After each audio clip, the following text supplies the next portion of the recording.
Praise the lord. ఈరోజు దేవుని వాగ్దానం కీర్తనల గ్రంథము 34వ అధ్యాయము 7వ వచనము. యెహోవా యందు భయభక్తులు గలవారి చుట్టూ ఆయన దూత కావలి ఉండి వారిని రక్షించును.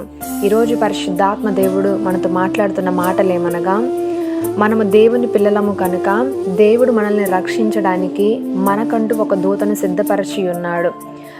మనల్ని, మన కుటుంబాలని, మనం వెళ్తున్నటువంటి ప్రతి ప్రయాణంలో మనల్ని కాపాడడం కొరకు, రాబోతున్నటువంటి అపాయంలో నుండి తప్పించడానికి, రాబోతున్న ప్రతి ఒక్క శోధన నుండి మనల్ని బయటకు తీసుకురావడానికి మనకంటూ ఒక దూతను దేవుడు కావలిగా ఉంచాడు.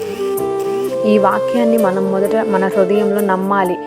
ఎందుకనంటే మనము నమ్మి విశ్వసించినప్పుడే ఈ యొక్క వాగ్దానం మన జీవితంలో నెరవేర్చబడుతుంది.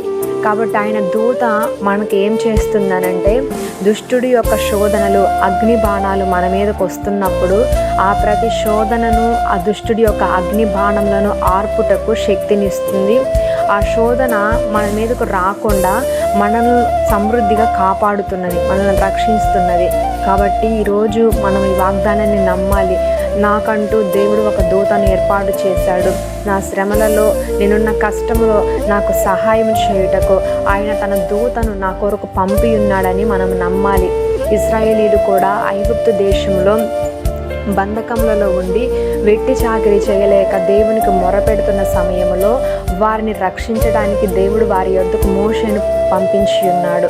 అలాగే ఈరోజు నీవున్న బంధకాల్లో నిన్ను విడిపించడానికి, నీకు సహాయం చేయడానికి, నిన్ను సంతోషకరమైనటువంటి, శ్రేష్టకరమైన, ఆనందకరమైనటువంటి మార్గంలోనికి నిన్ను నడిపించడానికి నీ కొరకు ఒక దూతను దేవుడు ముందుగా సిద్ధపరిచి ఉంచాడు. ఈ వాక్యాన్ని నమ్మి ప్రార్థించినట్లయితే, నువ్వు సిద్ధపరిచిన దూతను నాకు కనపరచు ప్రభువా, మరి ఆ దూతతో నేను మాట్లాడాలి, నేను చూడాలి అని నువ్వు హృదయపూర్వకంగా దేవుణ్ణి అడిగినప్పుడు నీవు కనుగొనగలుగుతావు.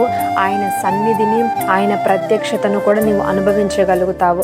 కాబట్టి ఈరోజు ఆ యొక్క దూత మనందరి చుట్టూ కూడా కావలిగా ఉండి మనల్ని, మన కుటుంబాల్ని రక్షించునుగాక. ఆమేన్.